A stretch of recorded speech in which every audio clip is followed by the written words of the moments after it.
Caio, você disse que Jesus usava 100% de tudo que um homem pode usar. Caio, por que Jesus usava 100% de tudo que um homem pode usar e eu não consigo, uma vez que eu também sou filho de Deus? Como entender que eu posso fazer muito mais que ele, conforme ele disse, uma vez que eu entendo não ser tão privilegiado de dons quanto ele? Não tem nada a ver. Dons existem em nós. Dons são vazamentos do potencial. Tá. Dons são vazamentos do potencial. Tem gente que toda vez que me encontra diz assim: Deus lhe deu o dom da palavra. Sim. Isso eu ouço desde criança. Isso é o que você mais ouve, né? É um vazamento do meu potencial. Todo mundo consegue falar como eu faço, como eu falo. E eu posso falar muito melhor do que falo. Como eu já falei, já me expressei muito melhor do que eu me expresso hoje. O tempo também vai diminuindo o poder de expressão, porque eu vou envelhecendo cerebralmente. Você crê nisso? Cara? Creio, eu creio que eu não tenho mais o mesmo acervo de palavras que eu tinha. O meu cérebro cansa, a mente vicia. Você amplia o seu vocabulário com a intensificação das suas leituras. Quanto mais você lê, mais amplo é o seu vocabulário. Quanto menos você lê, menos vocabulário você tem, qualquer coisa. A juventude também gera uma determinada fascinação de exploração potencial máxima dos seus dons. Você vai ficando velho, você começa a querer dizer cada vez as coisas com menos palavras, resumir, simplificar, ao invés de complexificar e aumentar. O processo é inverso. Você vai descobrindo que quanto menos, melhor. E que quanto mais você reduz coisas a uma equação única, mais sabedoria você alcançou. Mas isso não tem nada a ver com a pergunta original que você fez aí. A pergunta original, eu acho que decorre do que eu falei aqui no início do nosso programa hoje.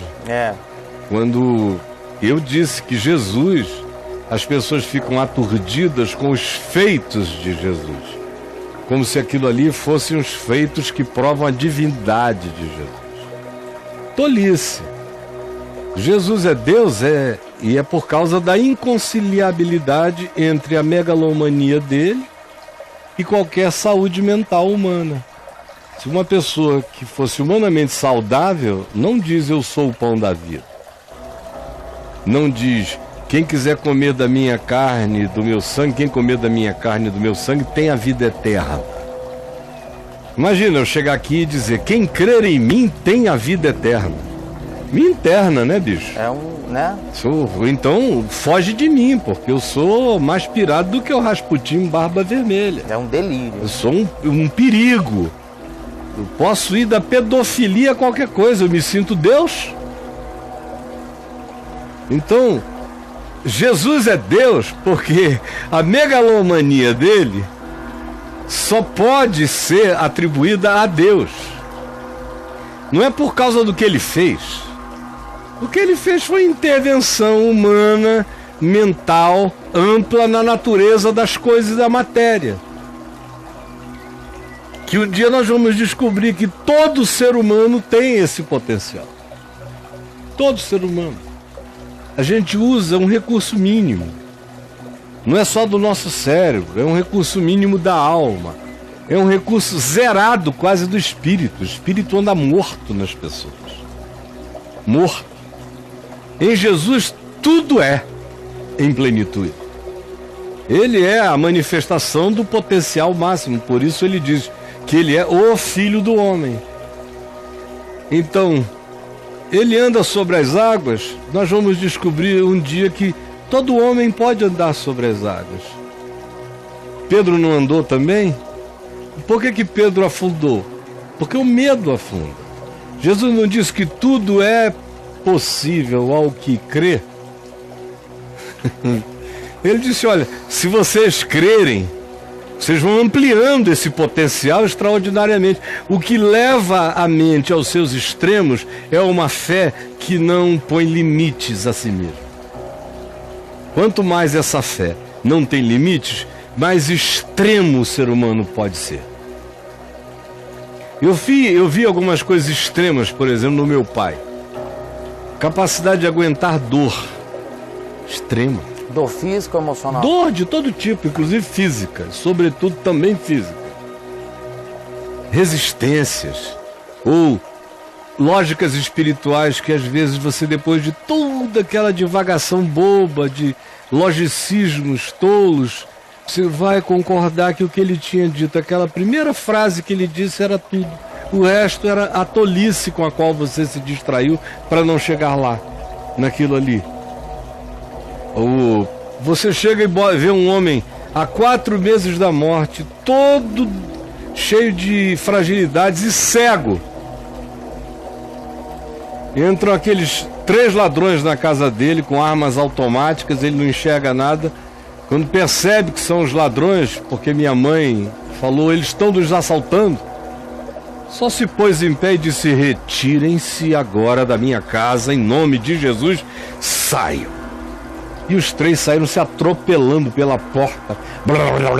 E ele voltou, continuou a tomar a veia dele, como se nada tivesse acontecido, porque nada aconteceu.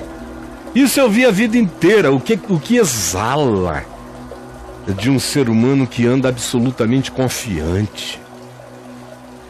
O que de positivo se atrai, o que de negativo se repele. Isso ainda na casca, sem ter quebrado essa casca do ouro. Agora imaginem Jesus, o alinhamento pleno, absoluto. Eu sou um ser todo desalinhavado. O meu espírito quer coisas que a minha carne não quer. E a minha carne deseja coisas que o meu espírito me diz que me fazem mal. A minha alma entra em estado de confusão entre a minha vontade sublime e as minhas visceralidades animais.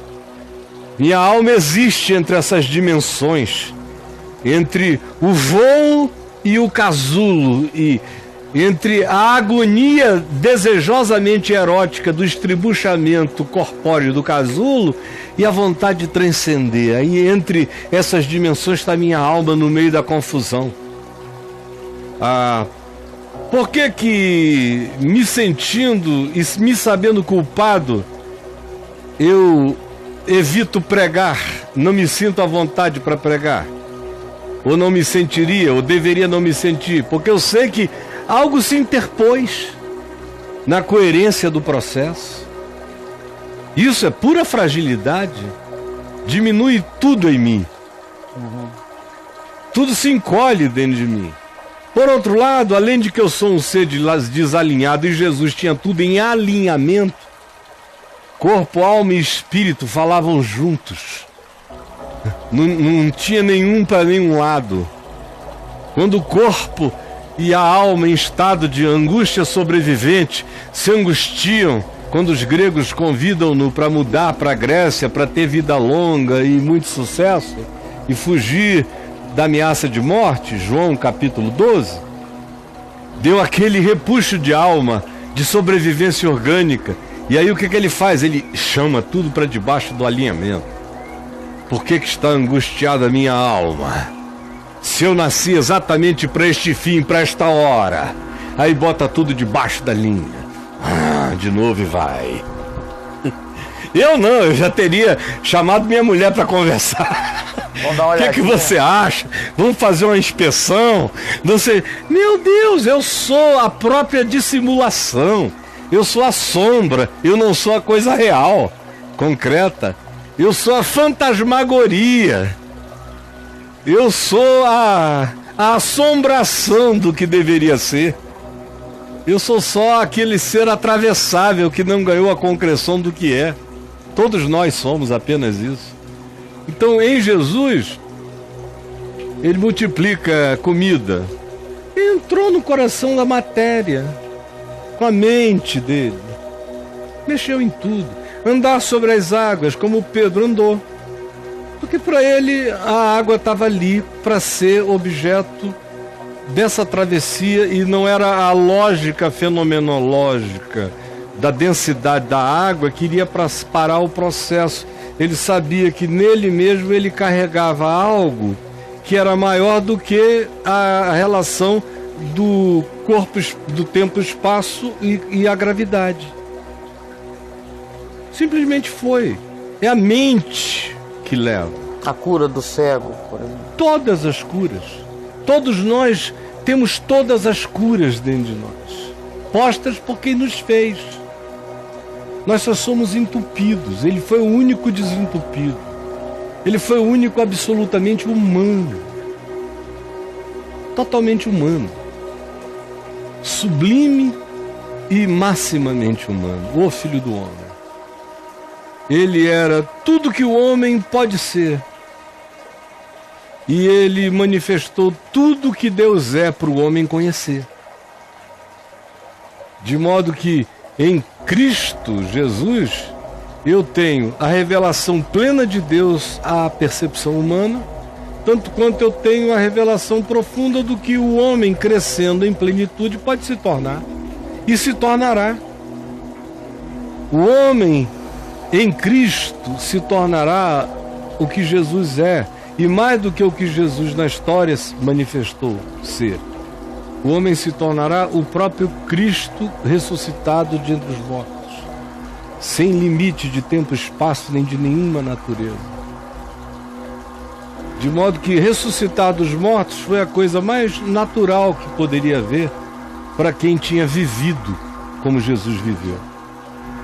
Admitir que Jesus viveu como ele viveu e não admitir que ele ressuscitou dos mortos é uma incoerência total.